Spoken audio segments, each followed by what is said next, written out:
like he didn't. I don't think I saw him chalk his cue like maybe more than a couple of times. I wasn't really paying attention. He was just going nuts, and it's fun watching these guys. Corey is back. It's fun watching all that kind of stuff happen. Like I was on a tear for a while, just watching a whole bunch of snooker clips, learning about who all these different guys are, and it's really funny watching people be at the top of their game, and then it's also funny watching the bloopers where it's like some terrible thing happens. It's funny to watch people at the top of their game. Yeah. Okay. And then it's fun. It's fun to watch people at the top of the game, and then it's funny to watch people at the top of their game have a terrible time.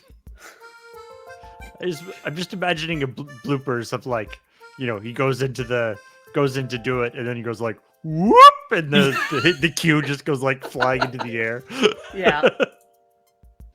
And then there's like some rude commentary, some like boing effect. Yeah, you peel the top layer off the felt. Yeah. I remember I saw on TV one time there was like the world trick pool competition, which was pretty awesome. Which was it was like doing silly thing, basically like doing pool like bar tricks. Oh yeah. And so there would be using all of the different elements of pool. So you could use like the triangle. Basically, you would set up a shot, and then do the shot, and then the other guy would have to match it. Oh, okay, yeah. Like so stuff like you lay down the cue. They're like lay down like the whatever the extender stick thing. Yeah, granny support stick. Yeah. Like in the middle of the table, and then like you're basically going around the end of that, like without hitting the bumper. So you're like doing this messe shot. Yeah. And all sorts of weird stuff like that. So it's like you could set up whatever shot you want, and then you have to do it, and then the other guy has to do it. There's in snooker they have a thing, like I could never figure what they were talking about when they were talking about this. It took me a while to kind of get the terminology, but they talk about exhibition shots. And I realized that after a while, that's what they meant was it's like, the kind of thing that you would do for fun, right? You're, exhibiting your ability, but also a kind of thing you do in a fun thing where like a trick shot or something else like that. Right. And I've seen like where it's been like, oh yeah, this guy did a shot, and it was a 5 bumper shot. Like he did bing, bing, bing, bing, bing, and then he hit the ball he needed to hit, and then it went in the pocket. That kind of idea. Or he hit a ball that he needed to hit so that he wouldn't take a scratch. He didn't sink it, but he was able to get around everything else and actually end up hitting the ball he needed to hit. Or he just basically went like powered through it like so hard that it's just like this incredibly hard shot. And it's like, was there reason to do it that hard? Maybe there was, maybe there wasn't, but yeah, they refer to them as exhibition shots. And I was like, he just shot straight. That's all he did. It's like, yeah, but he put a ton of power behind it. And isn't that fun? And I'm like, I guess. Sure. I mean, I guess it's like, there's a lot of sports, like say, like UFC or something, where like a competition, like an actual UFC match doesn't bear any resemblance to like choreographed fighting. Right. It's way less interesting to me anyway. It's way less sort of interesting because it's a lot of sort of stuff that you can't really see that well. There's a lot of clinching and dynamic stuff. Kind of like versus boxing, which is like it's always done at a remove, and you can always kind of see what's happening, right? Like that kind of thing. It's like that's more interesting because it's like there's set rules for what you can do in that respect. And also like, especially as a layperson, a glancing blow and like a really heavy hit don't Kinda look look the that same. different. Yeah. When you don't have, the Foley to help you out. Right. But I mean, imagine it's the same thing with I imagine it's the same thing with pool, right? There's like the shots that you do for fun that are cool trick shots Right.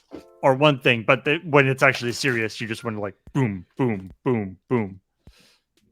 I always thought that, I don't know, like I don't think she actually turned out that, or it actually worked out that well for her. But I was thinking that like when there's been a couple of cases of like UFC fighters moving over to like WWE. Oh, great. Like Ronda Rousey, I know did a few things. I don't think she was but I think and some other folks. Brock Lesnar, I think, was originally a UFC fighter too. Right. Anyway, or maybe he went the other way. I don't know. But I always thought that would be a fun, that'd be a cool thing to do, because it's like if you're a UFC fighter, it's like you get to do in if you're in WWE, you get to do all the things that like all the moves that are stupid moves to do in a UFC fight. Like all sorts of spinning kicks, or Oh yeah. things that would be a dumb idea to do in a real fight, Right. But in the sort of semi-choreographed thing of a WWE, you can do some really impressive looking moves. Yes.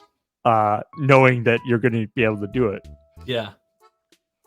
And the which is funny, right? Because it's like that level of athleticism and also all the things that you need to be able to do in sports entertainment wrestling, in professional wrestling, is like you need to be able to even like do much more than that too, right? It's like we're not relying on you just to be the jobber, right? The guy who gets in the ring and kind of like grabs a guy and then throws him against the ropes, then he comes back at you and you clothesline him and do whatever. It's like, no, you have to make it look like you hit him really well, your opponent really well, and then they have to like they'll do the thing they're supposed to do. But if it doesn't look like you hit, then everyone's just going to be like, oh, this is a put on, this is whatever. It's like, right. So you have to be able to throw a punch or take a punch in a way that makes it look like there's so much behind it, and there's not enough behind it. You got to sell it. Yeah, you got to, and they have to be able to sell it, and you have to be able to sell it when you're doing it, and like all that kind of stuff. And then after, like before and after, you have to be able to like talk and like cut a promo. Like you have to be able to like be a part of all the stuff that's going on. And I'm like, yeah, that's asking a lot more than just somebody where it's like, what do you have to do? It's like, I get in the ring and I hit a guy real hard until he stops. And if I don't hit him hard enough, then he hits me hard until I stop. And it's like, yeah, I'm not saying that either is easier or harder or better or whatever, but it is a completely different idea of what those things mean. And I mean, yeah, there's a skill overlap, but it's definitely not the same skill set. Yeah. There's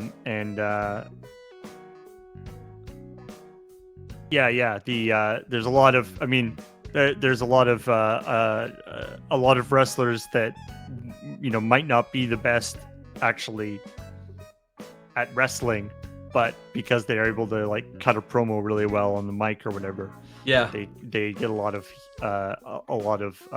traction. And the opposite, people who are quite technically good wrestlers but aren't good on the mic. Yeah. And I mean, to be honest though, that's not even like in like the UFC and stuff. Obviously you have to be able to fight, and your skill is important. But a lot of the most successful wrestlers also were, the sort of promoting your fight and getting the endorsements, getting the getting the crowd hyped up, getting all that stuff. That is a not insignificant. Floyd Mayweather and Conor McGregor and all these guys who are sort of larger than life personalities. That's not a coincidence. Yeah. Yeah, if you have a good promoter, that's one thing. But if you can help promote yourself at the same time, if you can be a part of your own hype, it's like that sells you to a crowd. It makes them want to see you do more of this, and then people are like, oh, people are paying attention to that guy, so we should have him hold up our Wheaties box or have him like drink our drink. Yeah.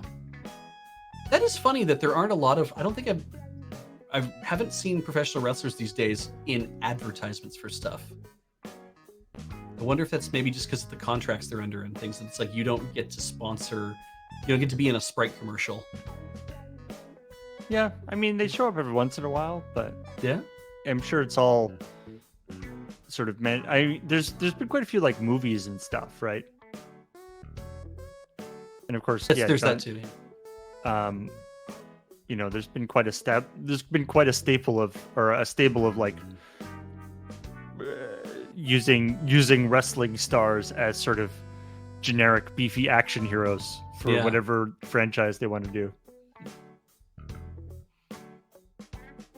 I mean, I guess that's a good thing too, right? Because it's like we know that you know the requirements of being an actor, in addition to being a big beefy dude. So, right, exactly. Yeah, you get that. So we're gonna hire you to do that.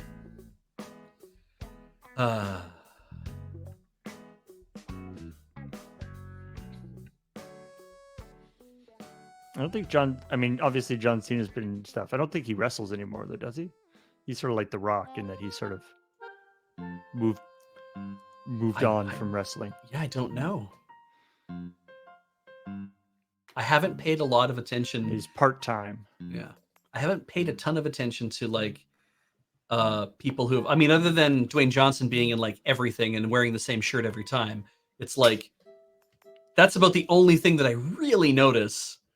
And yeah, outside of that, it's like, I mean, Sidewalk Slam is the fact that we haven't had a Sidewalk Slam in a while, I think has kind of helped that too, because it's really been like, welcome back. We don't welcome back. The fact that it's like I don't see the I don't get to see the wrestling. I don't ever watch the wrestling, but it's like I don't get to hear about, hey, this is what so and so's doing, and this is so and so, and then they've moved on to do this, or they've moved on to that. And it's like Sidewalk Slam was a way for me, the only way that I was actually staying up on here's what's happening with these people, and here's the other things they've been in, because naturally Adam and Graham would mention it offhand, being like, oh yeah, now he's in this thing. I'm like, okay, and this guy's in this thing. Cool. Yeah. Anyway. Yeah, it's always fun to I enjoy podcasts for that, especially podcasts that we at Loading Ready Run do, because often I'll be in doing the tech aspect of it. So you sort of, but you end up sort of passively learning about all the stuff about like Canadian Highlander, or whatever particular thing people are talking about. And of course, people talking about things that they are personally interested in, I usually find quite interesting, because when people are passionate about something, it's fun to listen to. Yeah.